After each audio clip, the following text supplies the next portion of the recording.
additional na 1M token daily ang makukuha natin kay Hamster Combat kapag ginawa natin to. So maliban dito sa ginagawa nating daily na combo kay Hamster Combat na may additional 5M coin na reward kapag nahulaan natin tong mga cards na to. Ngayon, isi-share ko naman sa inyo, iba, 1M lang din yung reward dito at medyo mas mahirap siyang gawin. Ang tawag dito, Daily Cipher.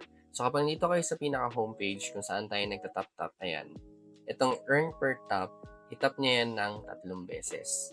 At magbabago to ng ganyan. Magiging pula yan, tapos nakalagay dito, Daily Cipher, at ayun yung reward, 1M. Para makuha natin yung reward, kailangan natin masagutan yung Daily Cipher na letters or words na sagot dyan at itatap natin yan dito. Pero hindi ganun kadali. Kasi para lumabas yung mga letters na yon, kailangan natin gamitin yung Morse code. At ayan yan na. Screenshot nyo na para may copy din kayo.